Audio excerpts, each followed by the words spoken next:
Hello students, NDC EDU के education platform पर आपका हार्दिक स्वागत है।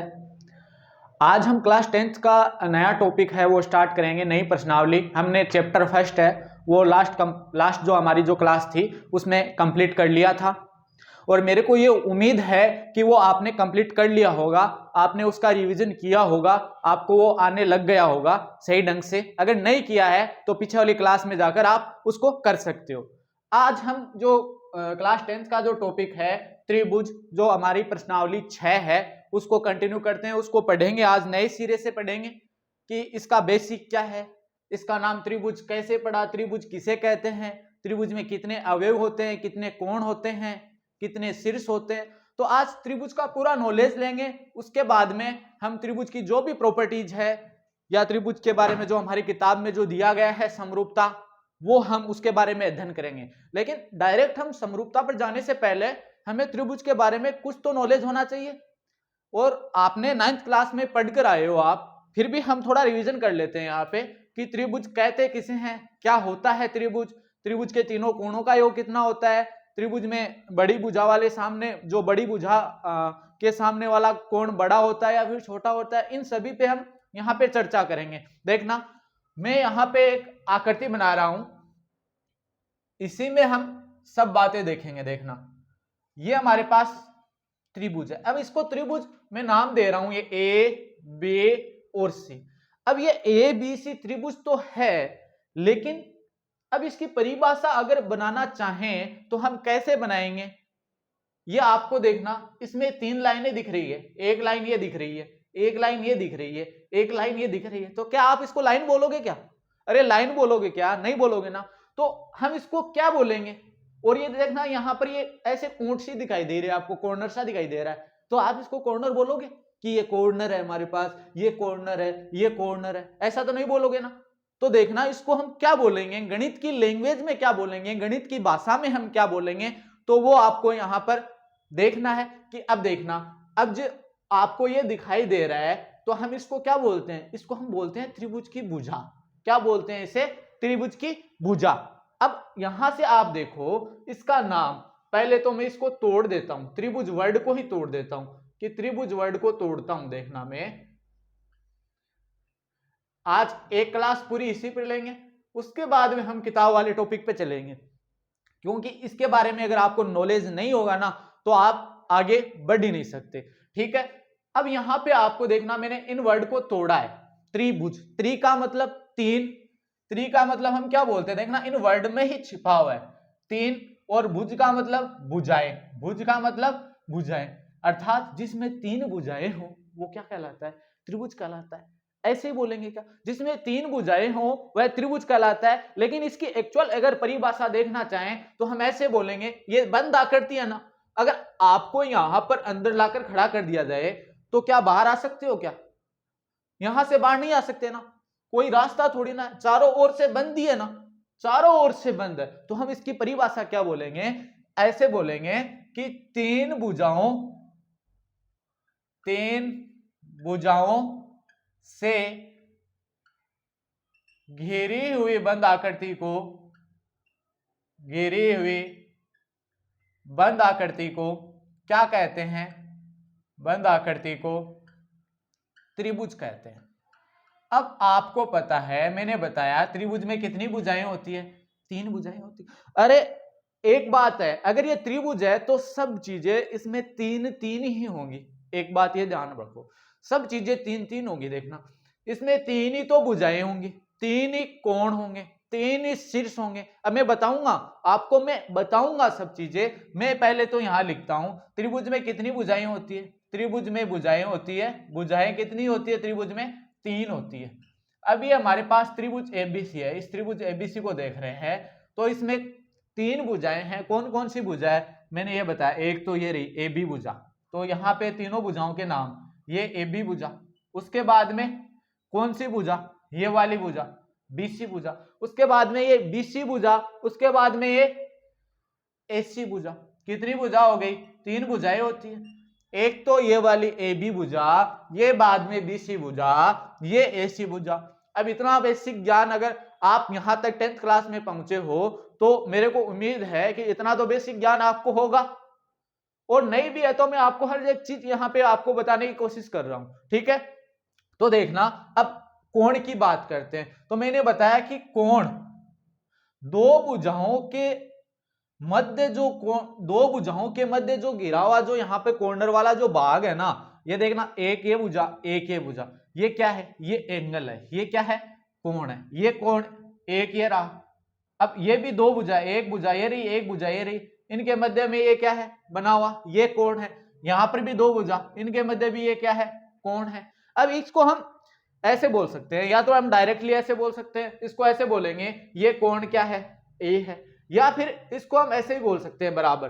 अब आपको कोण को रिप्रेजेंट करना है ना, जैसे हमारे पास कोण को रिप्रेजेंट करना है तो इसको ऐसे ही बोलेंगे, ये कोण ए है ना, तो आप इसको रिप्रेजेंट करो तो ए को हमें क्या लेना है, बीच में लेना है। अब इसको ऐसे भी लिख सकते हैं कि कोण बी ए सी, ऐसे भी बोल सकते हैं इसको, कोण बी ए सी। ये किसका निशान है, ये कोण का निशान है। कोण का निशान कैसे होता है, कोण का निशान हमारे पास ऐसे ही तो होता है, अरे कोण का निशान ऐसे ही होता है। ये किसका निशान है, कोण का निशान है। अब देखना, कोण ए, या तो डायरेक्ट ऐसा लिख सकते हैं, लेकिन कई कई बार हम क्या करेंगे, हम ऐसे भी लिखेंगे इसको कि यहां पर कोण ए को लिख रहे हैं तो हमने इसके बीच में ए ले लिया। अगर बी को लिखते तो यहां पर बीच में क्या लेते, बी लेते। अगर सी को लिखते तो बीच में क्या लेते, सी लेते। अब आप मेरी बात को समझ रहे होंगे कि यहां हमने कोण ए लिखा है तो यहां पर भी बीच में क्या लिखा है, कोण ए लिखा है। अब ज्यादा नहीं बता रहा मैं, आपको यही बता रहा हूं क्योंकि आपने छोटी क्लास में पढ़ा है, ठीक है। अब देखना, कोण बी, या तो डायरेक्ट कोण बी लिख सकते हैं। अब कोण बी लिख रहे हैं तो हम क्या लिखेंगे, बी को बीच में लिखेंगे। तो कैसे लिख दो, इसको लिखेंगे कोण सी बी ए, या फिर इसको ऐसे भी लिख सकते हो, कोण ए बी सी। अब कोण सी लिखेंगे तो इसको ऐसे भी लिख सकते हैं, अब सी को बीच में लिखेंगे तो हम इसको लिखेंगे कोण बी सी ए, कुछ भी लिख। अरे ठीक है ना, यहां तक बात समझ में आई ना। कितने कोण होते हैं, तीन कोण होते हैं, तीन भुजाएं होती है, तीन ही शीर्ष होते हैं। शीर्ष कौन सा, ये देखना कूट में ये वाला ये शीर्ष है, एकदम से देखना, ये देखना एक तरीके से शीर्ष ही है ना। यहाँ पर पहाड़ की चोटी सी दिखाई दे रही है, जब यहाँ पे चढ़ेंगे तो हम ऐसे तो बोलते हैं हम पहाड़ की चोटी पे जाके आ गए, पहाड़ के शीर्ष पर जाकर आ गए। तो एक ये शीर्ष ही है ना, यहाँ पे देखना ये भी शीर्ष है, ये भी शीर्ष है, तो इसमें तीन ही शीर्ष है, ए बी और सी। ये तो हमारी बात हुई त्रिभुज की। अब यहां से एक बात देखना, इसमें त्रिभुज के तीनों कोण आपको दिखाई दे रहे हैं। अब इनका कुछ ना कुछ तो मान होता होगा ना। अरे त्रिभुज में कोण है तो कोणों का मान आपने पढ़ा है ना, कोण ऐसे पढ़े होंगे, कोण 0 डिग्री का भी होता है, 20 डिग्री का भी होता है, 30 डिग्री का होता है, 50 डिग्री का भी होता है ना कोण। तो देखना, कोण होता है तो अब एक प्रॉपर्टीज है त्रिभुज की, क्या है कि त्रिभुज के जो ये तीनों कोण है ना, कोण ए, कोण बी, कोण सी, इन तीनों कोणों का योग कितना डिग्री होता है, 180 डिग्री होता है। अरे पढ़ा है ना आपने। तो एक ये त्रिभुज की ये प्रॉपर्टीज होती है कि त्रिभुज के, सभी बातें लिख रहा हूं मैं, त्रिभुज के तीनों कोणों का योग कितना डिग्री होता है, 180 डिग्री होता है। तीनों कोणों का, तीनों अंतः कोणों का, अंदर बने हुए तीनों कोण नहीं लिखने हमें, तीनों अंतः कोण लिखने, क्योंकि त्रिभुज के अंदर बने हुए कोण है ना, तो त्रिभुज के अंदर बने हुए कोण क्या होते हैं, त्रिभुज के अंतः कोण होते हैं। तो यहां से हम लिख देते हैं त्रिभुज के तीनों अंतः कोणों का योग, त्रिभुज के तीनों अंतः कोणों का योग 180 डिग्री होता है। त्रिभुज के तीनों अंतः कोणों का योग 180 डिग्री होता है। लिख दिया। कौन से कोण, कोण ए, कोण बी, कोण सी, या फिर ऐसे भी लिख सकते हैं कोण बी ए सी प्लस कोण सी बी ए प्लस कोण बी सी ए। अरे लिख सकते हैं ना, तो मैं डायरेक्ट ऐसे लिख देता हूं, कौन से अंतः कोण, कोण ए प्लस कोण बी प्लस कोण सी बराबर 180 डिग्री।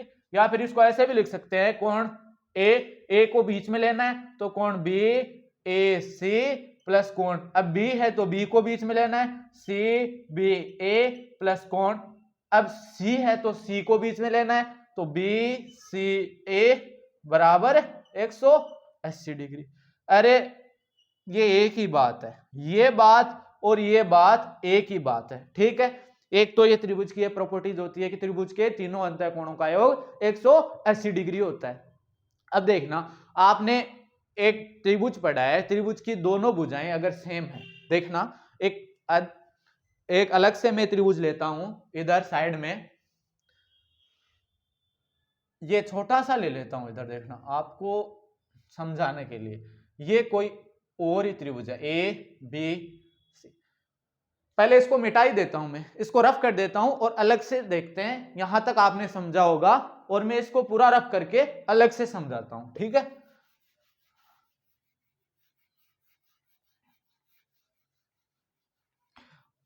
आप अगर सही ढंग से इस चैप्टर को पढ़ोगे ना तो देखना कितना आनंद आने वाला है हमें इस चैप्टर में, इतना आनंद आएगा। वैसे लगता भी बच्चों को यही हार्ड है, अब इसमें आनंद भी इसी में आएगा, अगर हम सही ढंग से पढ़ेंगे ना तो आनंद भी इसी चैप्टर में आएगा हमें।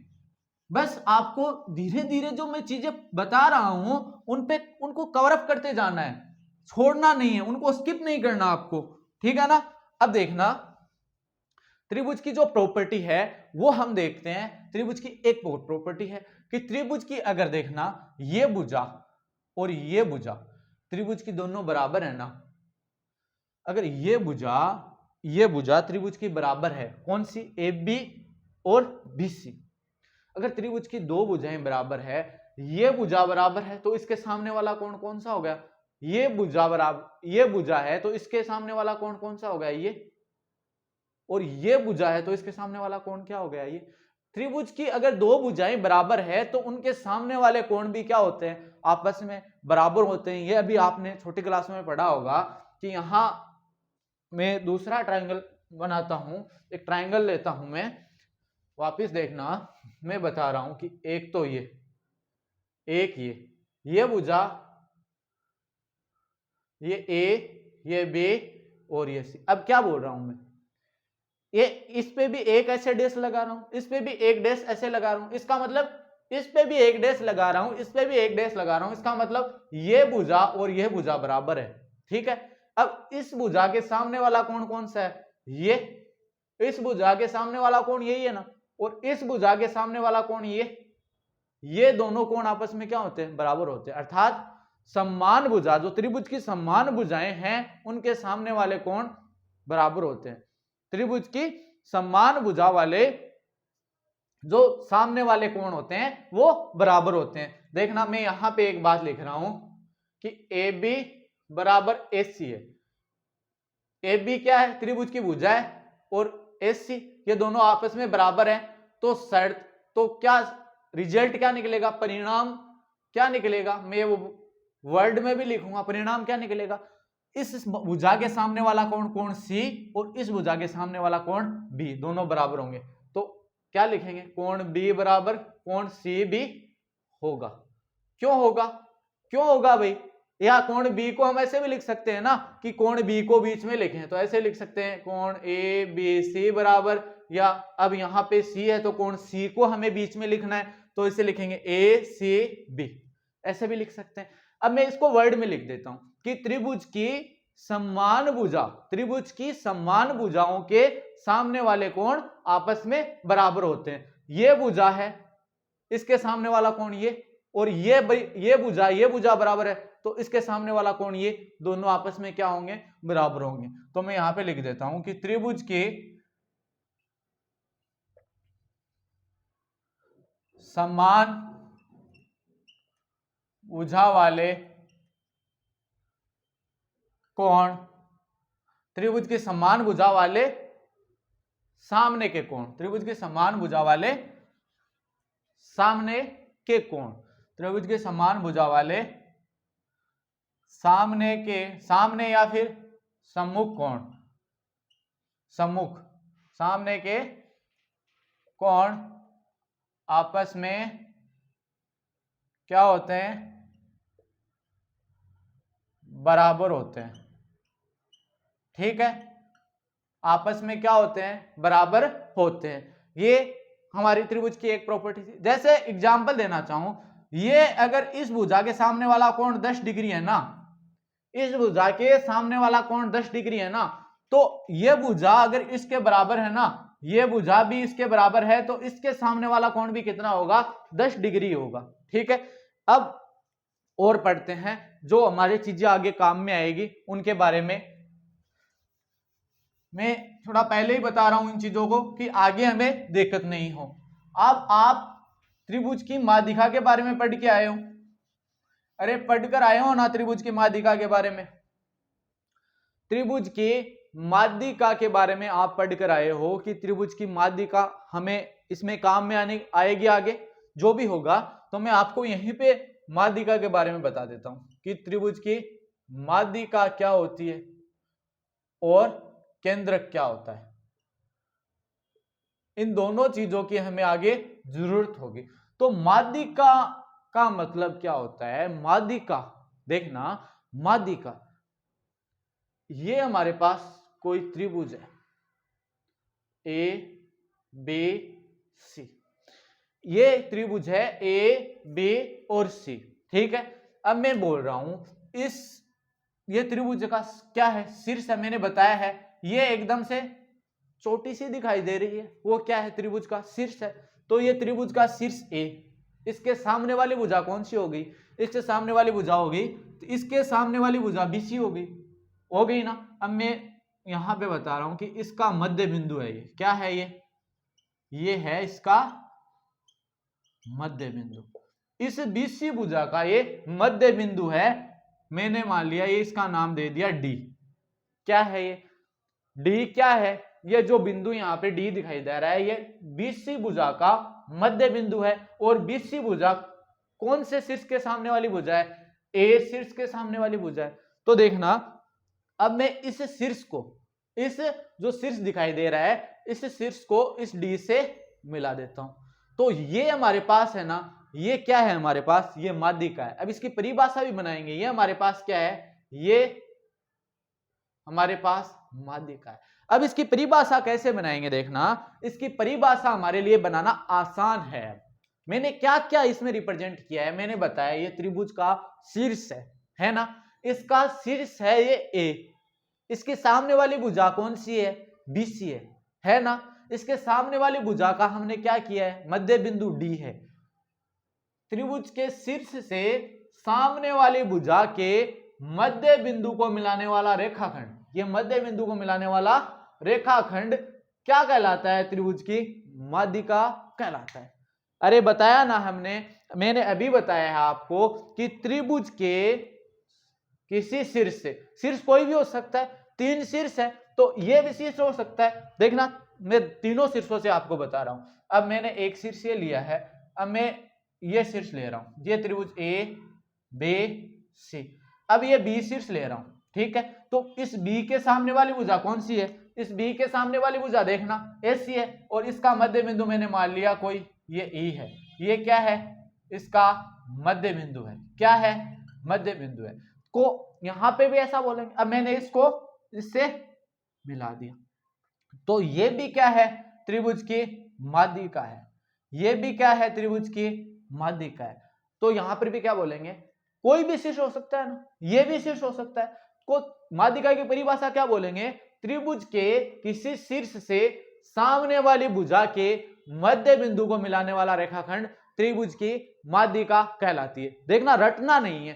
त्रिभुज के किसी से कोई शीर्ष है ए, त्रिभुज के किसी शीर्ष से ये सामने वाली भुजा का मध्य बिंदु, त्रिभुज के किसी शीर्ष से सामने वाली भुजा के मध्य बिंदु को मिला रहे हैं ना, तो क्या बोलेंगे, त्रिभुज के किसी शीर्ष से सामने वाली भुजा के मध्य बिंदु को मिलाने वाला रेखाखंड त्रिभुज की माध्यिका कहलाती है। तो यहां पे मैं लिख रहा हूं, ये परिभाषा यहां लिख रहा हूं कि त्रिभुज के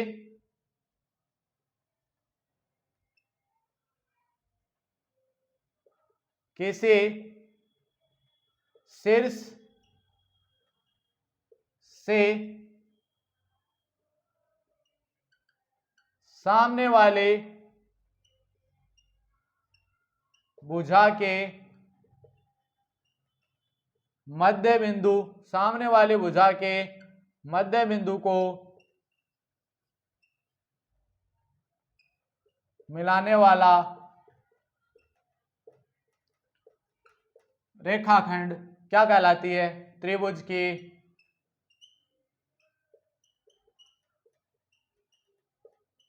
माध्यिका कहलाती है।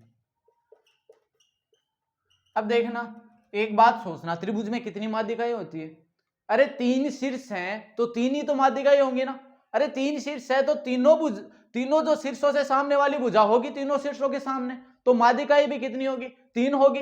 देखना, एक ये शीर्ष रहा तो इसके सामने वाली भुजा क्या मध्य बिंदु, ये इसको इससे मिलाया तो एक माध्यिका तो ये, उसके बाद में ये शीर्ष लिया तो ये माध्यिका बन गई। अब ये शीर्ष लेंगे तो ये भी माध्यिका बनेंगे। इसका मतलब त्रिभुज में माध्यिकाएं कितनी होती है? 3 होती है। तो यहां पे मैं लिख देता हूं कि त्रिभुज में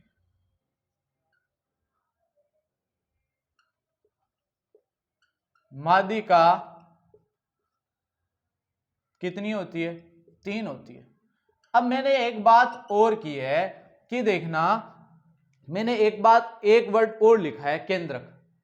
अब आपको माध्यिका का पता है ना, माध्यिका का आपको पता है ना, एक तो आपको माध्यिका का पता है ना, तो आप केंद्रक का पता कर सकते हो, क्योंकि माध्यिकाओं का संगमन बिंदु अर्थात तीनों माध्यिकाएं जहां पर प्रतिच्छेद करती है, देखना ये त्रिभुज है, इसी में बता रहा हूं। अब एक माध्यिका ये होगी, इसका ये मध्य बिंदु है, तो एक माध्यिका ये होगी, ये इसका यहां पर मध्य बिंदु है, तो होगी ना। तो देखना, अब तीनों माध्यिकाएं जहां पर प्रतिच्छेद कर रही है तो उस बिंदु को हम क्या बोलेंगे? केंद्रक बोलेंगे, जहां पर तीनों माध्यिकाएं आपस में प्रतिच्छेद करें। अर्थात अब प्रतिच्छेद यहां पर हम वर्ड यूज नहीं करेंगे, हम ऐसे बोलेंगे माध्यिकाओं का, तीनों माध्यिकाओं का संगमन बिंदु क्या कहलाता है? केंद्रक कहलाता है, सेंट्रोइड कहलाता है। केंद्र को क्या बोलते हैं? सेंट्रोइड। क्या कहलाता है? केंद्र कहलाता है। ये हमारे पास यहां पर क्या होगा? केंद्रक होगा। अरे क्या होगा? ये हमारे पास यहां पर केंद्रक होगा। अब आपको अगर माध्यिका के बारे में पता है तो आपने केंद्रक का भी ज्ञान ले लिया ना, कि केंद्रक क्या होता है। हमें पता है कि त्रिभुज में 3 माध्यिकाएं होती है, पता है हमें त्रिभुज में कितनी माध्यिकाएं होती है? 3 माध्यिकाएं होती है, और तीनों माध्यिकाओं का संगमन बिंदु क्या कहलाता है? केंद्र कहलाता है। संगमन का मतलब क्या हो गया? जहां पर तीनों माध्यिकाएं आपस में मिलती है, आपस में तीनों माध्यिकाएं जहां पर प्रतिच्छेद करती है, वह बिंदु क्या कहलाता है? केंद्र कहलाता है। तो मेरे को जहां तक उम्मीद है आपको यहां तक समझ में आया होगा, मैंने आपको बताया। अब देखना, एक काम की बात हो, अब आप देखना, ये केंद्रक है ना, केंद्रक, मैं एक बार इसको साइड में यहां एक अलग ट्राइंगल ले रहा हूं, इसको मिटा के थोड़ा सा अलग ट्राइंगल ले रहा हूं, उसके बाद में बता रहा हूं। देखना, थोड़ा समझना आप। ये अभी तक आपका चैप्टर में हम आए नहीं है अभी तक, क्योंकि आपका चैप्टर पूरा समरूपता पर डिपेंडेंट है, तो अभी तक आए नहीं। अभी तो हम पूरा बेसिक क्लियर कर रहे हैं त्रिभुज का, कि त्रिभुज में क्या क्या होता है। वो बेसिक क्लियर करने के बाद उसके बाद में हम आपके चैप्टर पर आगे की ओर बढ़ेंगे, ठीक है।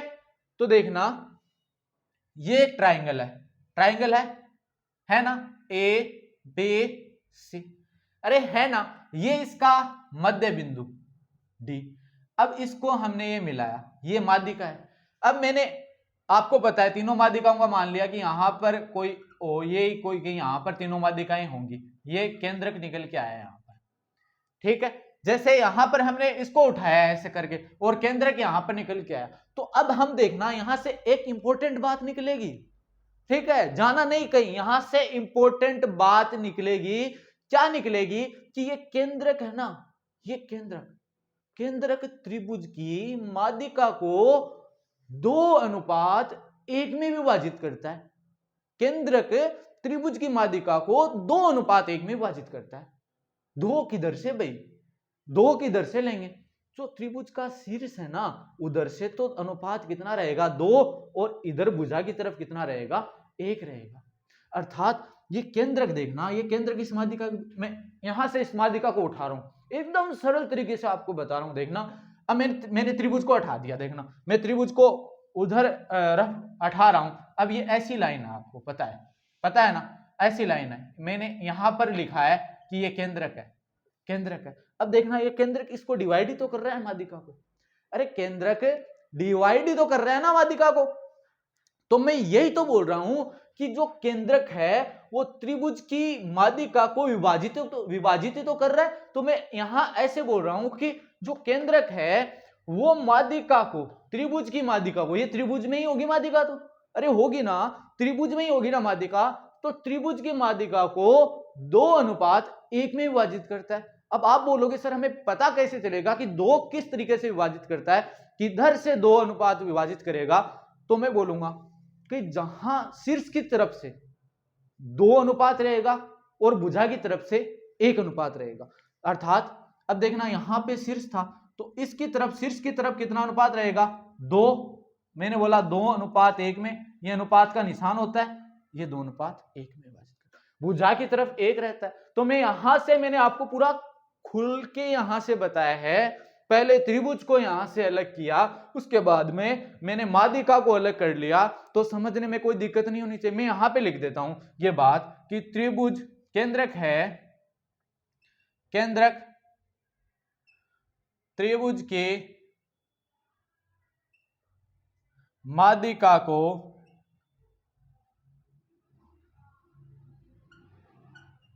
2:1 में विभाजित करता है। ये बातें सब आपको याद रखनी है। अगर इस चैप्टर में काम नहीं आएंगी तो आगे बहुत ज्यादा आपके काम आने वाली हैं, इसलिए इनको भूलना मत, बार बार इनका रिवीजन करना है, ठीक है। ऐसा मान लो आपकी यहां से नींव तैयार हो रही है, आपके जॉब की नींव तैयार हो रही है, यहां से आप यहीं से पढ़ के जाओगे आगे तो आप अच्छा परफॉर्म कर पाओगे अपने एग्जाम में। तो आपको यहां से अपनी नींव तैयार करनी है, आपका ये बेसिक है चैप्टर का, यहीं से आपकी नींव तैयार होगी। तो मैं हर एक चीज आपको बताने की कोशिश कर रहा हूं, ठीक है।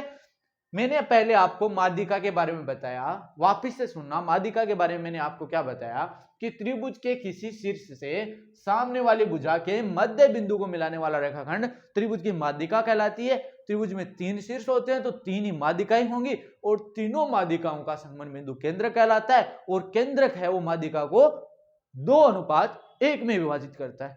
अभी तक हमारी बात यहां तक हुई है। अब हम चलते हैं, थोड़ा सा चैप्टर में घुसने की कोशिश करते हैं, क्योंकि हमें तो चैप्टर पढ़ना है, इसी के बारे में थोड़ी ना पढ़ते रहेंगे, चैप्टर भी तो पढ़ना है। तो उससे पहले आपको थोड़ा जो 9th क्लास में आपने पढ़ा है वो भी याद होना चाहिए कि सर्वांग समता क्या थी।